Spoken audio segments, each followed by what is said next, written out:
Kesempurnaan. Bacaan diinspirasi dari surat kepada orang Ibrani, bab 4 ayat 14-16, bab 5 ayat 7-9. Saudara-saudara, kita sekarang mempunyai Imam Agung yang telah melintasi semua langit, yaitu Yesus, Anak Allah. Maka baiklah kita teguh berpegang pada pengakuan iman kita, sebab Imam Agung yang kita punya bukanlah Imam Agung yang tidak dapat turut merasakan kelemahan kita. Sebaliknya, ia sama dengan kita. Ia telah dicobai, hanya saja tidak berbuat dosa. Sebab itu, marilah kita menghampiri tahta kerahiman Allah dengan penuh keberanian, supaya kita menerima rahmat dan menemukan kasih karunia untuk mendapat pertolongan pada waktunya.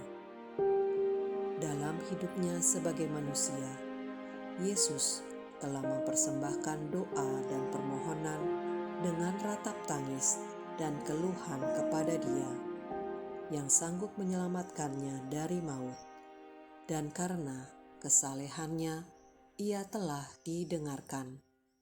Akan tetapi sekalipun anak, ia telah belajar menjadi taat.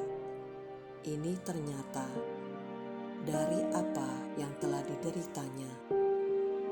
Dan sesudah mencapai kesempurnaan, ia menjadi pokok keselamatan abadi bagi semua orang yang taat kepadanya. Demikianlah sabda Tuhan. Syukur kepada Allah. Dalam surat kepada orang Ibrani tertulis, sebaliknya ia sama dengan kita.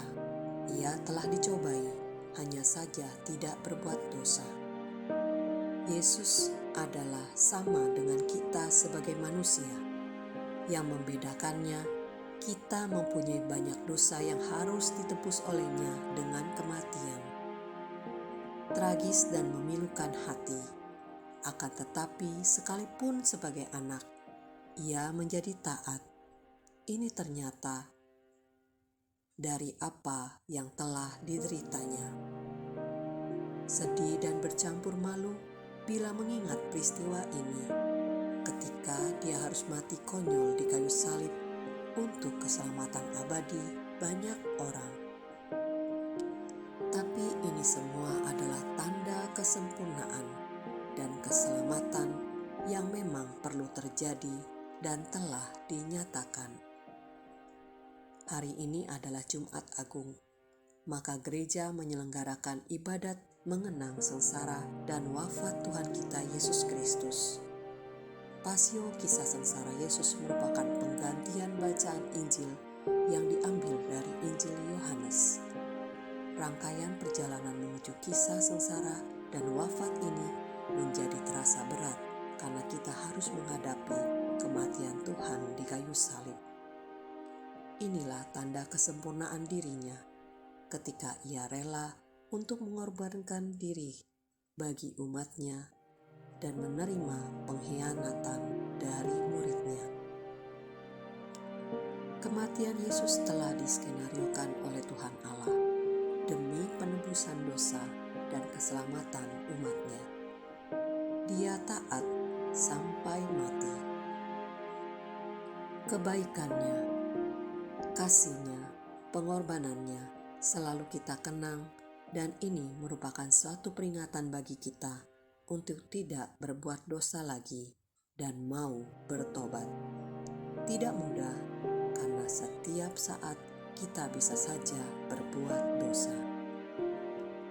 Saya pernah bertemu dengan seorang teman beberapa tahun yang lalu. Ia sangat rendah hati dan suka menolong. Dalam kesusahan dan kesulitan perjalanan hidup berumah tangga, dia masih tetap setia dan aktif dalam pelayanan. Hingga suatu hari ia pergi, dipanggil ke rumah Bapa. Banyak orang yang tidak menyangka ia akan pergi begitu cepat. Banyak yang datang untuk mendoakan dan mengantarnya ke tempat peristirahatan terakhir. kesan baik hati dan suka menolong ia tinggalkan kepada banyak orang dan merupakan kesempurnaan hidup yang diberikan oleh Tuhan. Bila sudah tiba waktunya, sudah siapkah kita menghadapinya? Marilah berdoa. Tuhan yang Maha Pengasih, bimbinglah aku agar bisa menjadi murid-Mu yang baik. Bila nanti telah tiba waktunya aku harus pergi, dampingi dan tuntun aku kepada kebaikan, serta ampunilah segala dosa-dosaku. Demi Yesus Kristus pengantara kami. Amin.